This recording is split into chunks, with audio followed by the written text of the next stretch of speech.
Another thing that's kind of interesting about fulfillment is that people have needs. And when one's needs are met, the outcome is always the same, and that is that people experience some degree of satisfaction, contentment, some kind of temporary harmony with their world, because their need is met. So when you're tired and you can get some sleep, then you're a little bit more cheerful when you wake up, because you actually needed the sleep, and sleep works. If you're hungry and you've skipped a few meals and you're really quite hungry and you eat, well, that'll satisfy. That won't satisfy forever, but it does have intrinsic satisfaction. And so it's a very big clue to what is happiness, because if you don't get what you need, then the outcome is also predictable, which is some manner of distress. Distress comes about because it is what we do when we aren't getting what we need. If for some reason you were choking, you had something that you were choking on, you would immediately become distressed, because the panic about not being able to breathe would produce distress. It's that. So the more acute the distress, of course, the more difficult, but distress is always correlated to getting what one needs. And a good example of this is just how many people with disabilities are deeply and profoundly bored with their lives. And of course, when you're bored, you try to do something with the boredom, and the boredom is distressing to people. And until the boredom is addressed, people will stay distressed. And people will say, oh, they have cranky behavior or something, but they don't. They don't have behavior without cause. They are bored. The boredom needs to be engaged. And when you find things that are engaging to people, then the boredom disappears. And people are actually kind of fascinated with what they are doing and stop being difficult.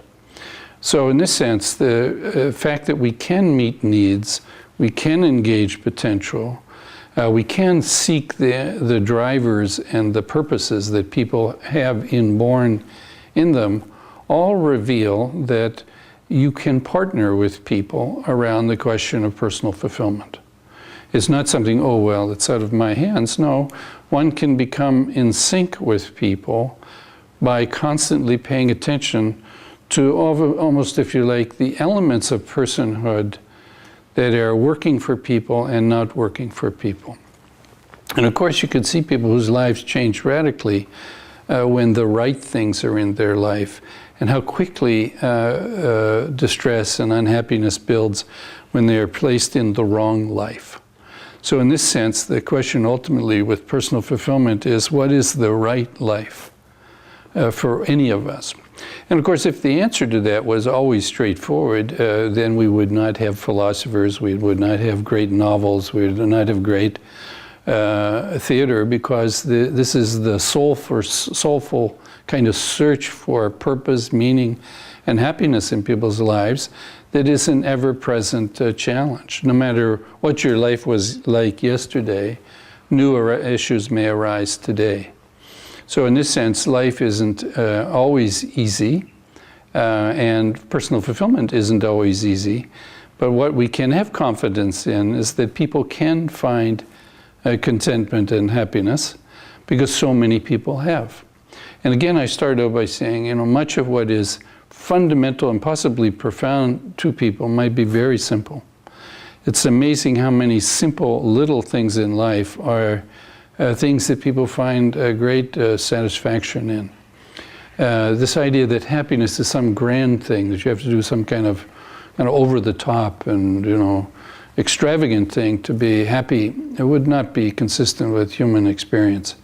But it is important, whether the thing be modest or extravagant, that it be the right thing for people, that it resonates with their identity, with who they are, and that care be taken then to do what we can to have people in the situations in which they thrive, and to not be unwittingly making people unhappy by placing them in situations or encouraging situations that really are not to their liking, not to their really kind of in accord with their purposes in life.